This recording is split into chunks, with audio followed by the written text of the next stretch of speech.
मेरा 14 साल का भांजा घर का सौदा लाकर देता तो रोज उसमें 20 की फिटकरी भी ले आता।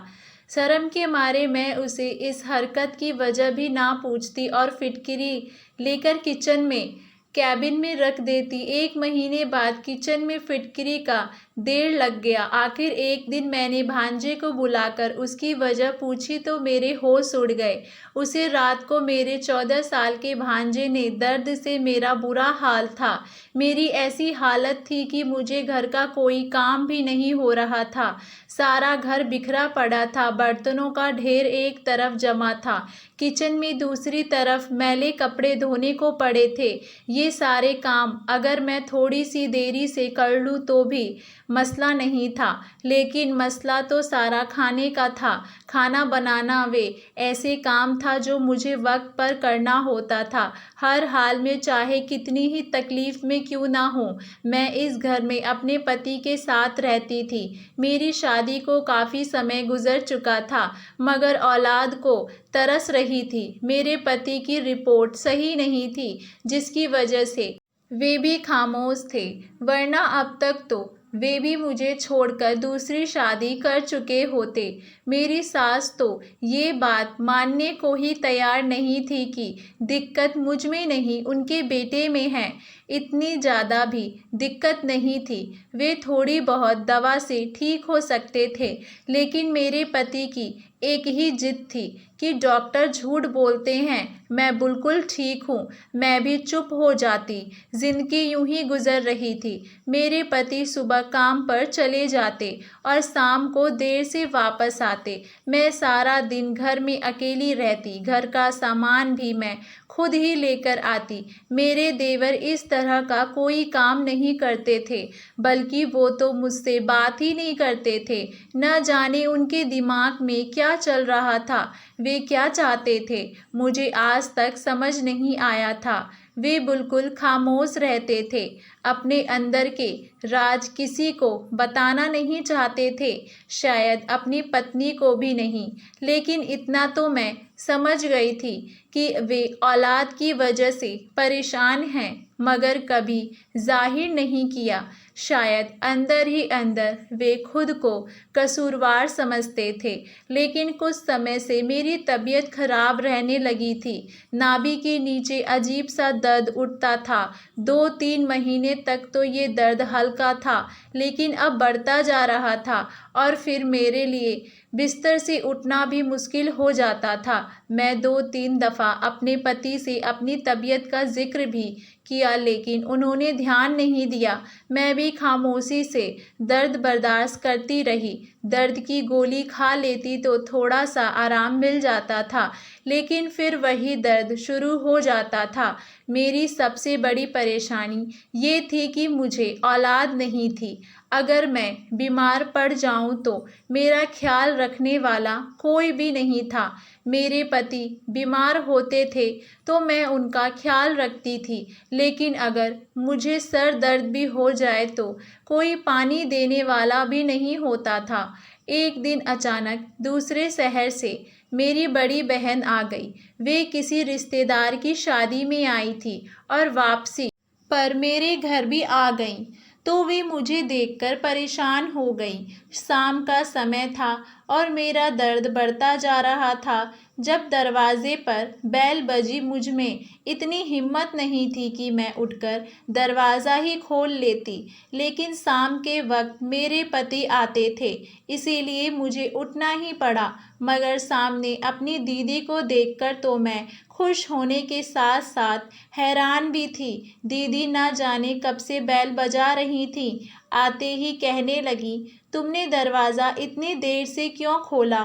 मैंने उन्हें ठंडा शरबत पिलाया और अपनी सारी राम कहानी सुनाई। उन्होंने देखा कि दर्द से मेरा रंग पीला पड़ गया है। फिर मुझसे कहा कि मैं जल्दी में हूँ, मेरी ट्रेन की टिकट है और मुझे हर हाल में अभी निकलना है। पीछे मेरा घर, मेरा पति और मेरे बच्चे ना होते तो मैं ज़रूर तुम्हारे पास रुक जाती और तुम्हें डॉक्टर के पास ले जाती, लेकिन मैं भी मजबूर हूँ, नहीं रुक सकती। दीदी ने ऐसा कहा और फिर उन्हें एक ख्याल आया। उनके साथ उनका 14 साल का बेटा दीपक भी था। दीदी ने मुझसे कहा कि मैं दीपक को तुम्हारे पास छोड़कर जा रही हूँ। तुम इसके साथ डॉक्टर के पास चली जाना। ठीक से ये तुम्हारा ख्याल भी रखेगा और तुम्हारे काम भी करेगा। अभी इसकी जून जुलाई की छुट्टियां हैं, तो इसका स्कूल भी मसला नहीं है। मैं इसके कपड़े बाद में भेज दूंगी। अभी तो ये 2 जोड़ी ही साथ लाया है। मेरी बहन मेरे लिए फिक्रमंद थी, इसीलिए अपने बेटे को मेरे पास छोड़कर चली गई। पिछली बार जब मैंने अपने भांजे को देखा था तो वे 10 साल का था और आज वे अच्छा खासा बड़ा हो चुका था। वे लंबाई में अपनी उम्र से बड़ा लगता था। यही नहीं बल्कि वे बहुत समझदार भी हो चुका था, लेकिन वे हमसे ज़्यादा घुला मिला हुआ नहीं था, क्योंकि दीदी दूसरे शहर थी और मैं दूर। यहाँ हम सब अपने मसलों में उलझे हुए होते थे। आने जाने का वक्त ही नहीं मिल पाता था। खैर, दीपक ने मेरे घर रहना शुरू कर दिया और दीदी के कहने पर वे मुझे डॉक्टर के पास लेकर गया। जाने को तो मैं खुद भी जा सकती थी, लेकिन अकेले जाने से मुझे डर लगता था। मेरा घर बस्ती से थोड़ा सा दूर था, इसीलिए आने जाने में मैं काफ़ी वक्त लगता था। मैं दोपहर में दीपक के साथ रिक्शे में बैठकर चली गई। कोई 35 मिनट का सफ़र तय करने के बाद अस्पताल आ गया। काफ़ी देर के बाद मेरा नंबर आया तो मैं दीपक के साथ ही डॉक्टर के पास अंदर चली गई। डॉक्टर साहब ने दीपक को एक तरफ बैठने को कहा। वे चुपचाप दूर बैठ गया। डॉक्टर ने मेरा अल्ट्रासाउंड किया और एक अजीब सी बीमारी बताई। डॉक्टर ने कहा कि ये ऐसी बीमारी है जो बढ़ती उम्र के साथ औरत को लग जाती है। 100 में से 10 औरतों को ये बीमारी होती है। इस बीमारी में 2 तरह की तकलीफ़ होती हैं। एक तो इसमें औलाद का होना बहुत मुश्किल है, दूसरा दर्द बहुत होता है। ये बीमारी को एंडोमेट्रियोसिस कहते हैं। अगर औरत को पहले से औलाद होती है तो फिर वे अपनी बच्चेदानी निकलवाकर इस तकलीफ़ से जान छुटा लेती हैं, लेकिन अगर औलाद नहीं है तो फिर औरत के लिए बहुत ही बड़ी दिक्कत हो जाती है। या तो औरत गोलियां इस्तेमाल करे, लेकिन इन गोलियों से औलाद होने के चांस दिन ब दिन कम होते चले जाते हैं और औरत के लिए ऑपरेशन आखिरी हल होता है, लेकिन इसमें पैसे ज़्यादा लगते हैं। ऑपरेशन के ज़रिए हम सफाई करते हैं और औरत इस तकलीफ़ से आज़ाद हो जाती है। क्योंकि आपको औलाद नहीं है, इसीलिए मैं आपको गोलियों का मशवरा नहीं दूंगा, ऑपरेशन का दूंगा, जिसके लिए आप 1 लाख जमा करवा दें। ऑपरेशन के बाद आपकी इस दर्द से जान छूट जाएगी और भगवान ने चाहा तो औलाद भी हो जाएगी। 1 लाख का सुनकर मुझे तो सांप ही सूंघ गया।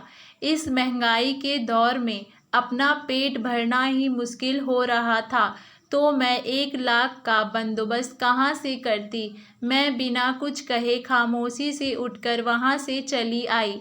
सारे रास्ते गर्मी की तपसी और टेंशन के दबाव की वजह से मेरी हालत और ख़राब होती गई। शाम को हम घर पहुँचे तो मैं बहुत ज़्यादा उदास थी। दर्द भी बहुत बढ़ गया था। अभी दीपक ने मेरी हालत देखी तो मुझसे कहा कि आप आराम करें, मैं आपको दवाई देता हूँ। दीपक ने मुझे दर्द की गोली और पानी दिया। मैं लेट गई, लेकिन मेरे दिमाग में यही था कि खाना बनाना है, घर के काफ़ी काम हैं। मैं दर्द में भी आराम नहीं कर पा रही थी। शाम की चाय भी बनानी थी। उन्हें सोचों में मैं गुम थी कि दीपक चाय का कप लेकर मेरे कमरे में आया। उसने मेरे सामने चाय रखी और खामोशी से वापस चला गया। मैंने चाय पी तो मेरे दर्द को कुछ आराम मिला। मैंने पहले भी सुना था कि पेट में दर्द हो तो कोई गर्म चीज़ पीनी चाहिए। फिर मुझे याद आया कि किचन में बर्तन पड़े हैं धोने के लिए। मैं आराम से उठकर किचन की तरफ गई तो देखा कि दीपक ने वे बर्तन धो दिए थे।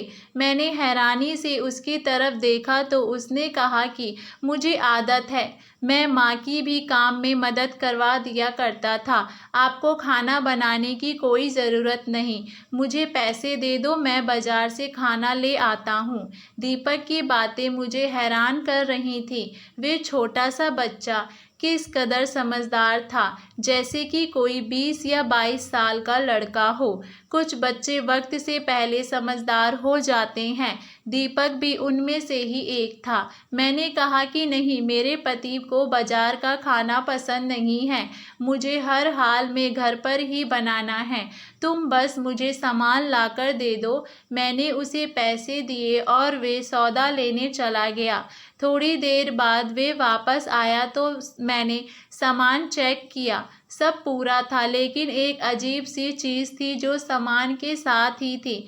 मैंने हैरत से देखा कि वे फिटकिरी लेकर आया था। मैं सोच में पड़ गई कि वे ये क्यों लाया है, लेकिन मैंने उससे कुछ नहीं पूछा।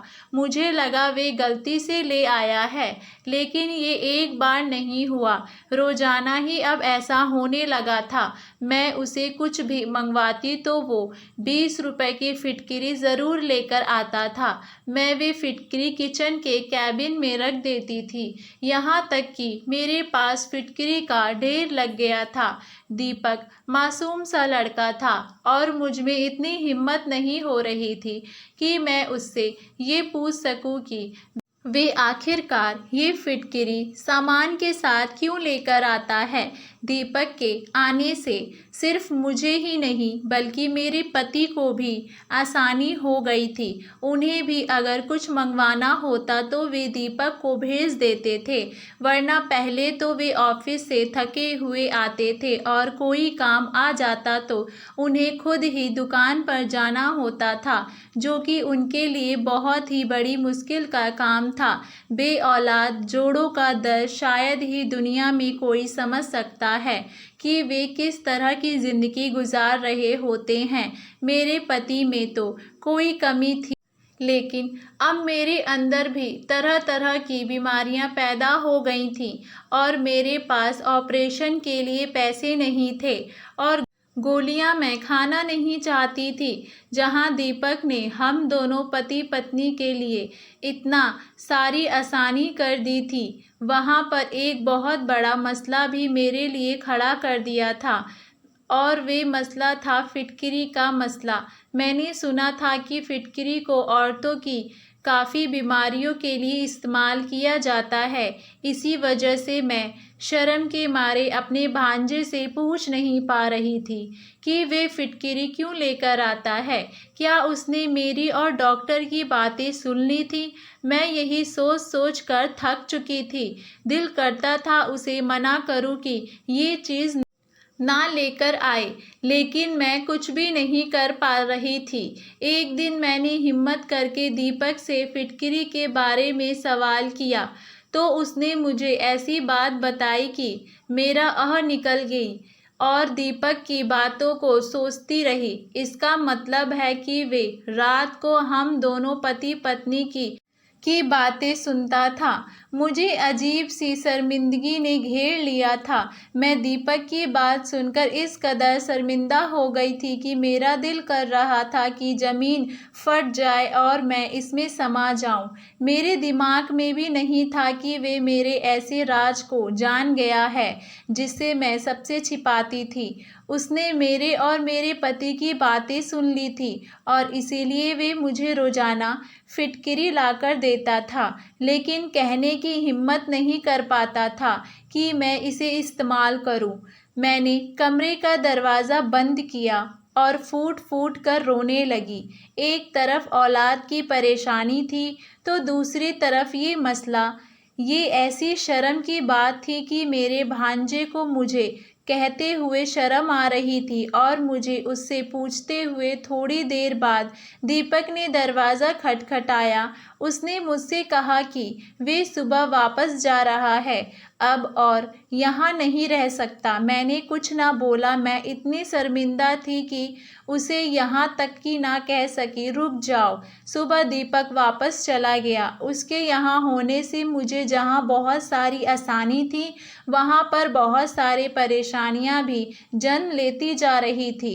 मैं किचन में चली गई और उस फिटकरी के ढेर को डब्बे से निकालकर मुझे दीपक की बातें याद आने लगी तो अजीब सा एहसास हुआ। मेरा दिल किया कि मैं ये सब बाहर कचरे में फेंक दूं, लेकिन फिर मैंने सोचा कि वे ये सब मेरी भलाई के लिए ही तो कर रहा था।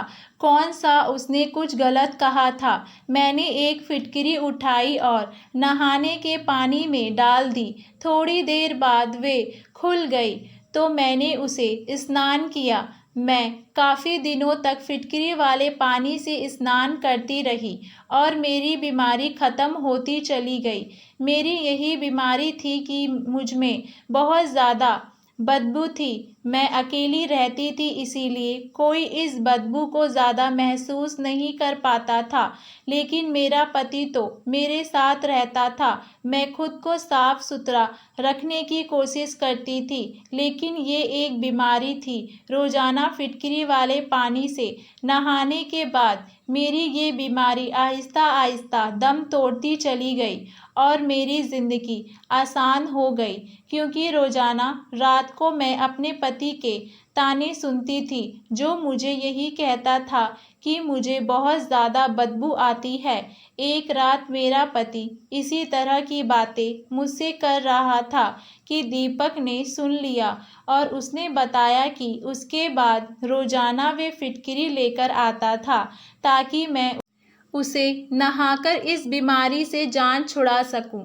दीपक ने बताया कि ये बीमारी उसके एक दोस्त को भी थी और रोज़ाना नहाने के बावजूद भी उसकी बदबू नहीं जाती थी और उसकी ज़िंदगी तबाह होकर रह गई थी।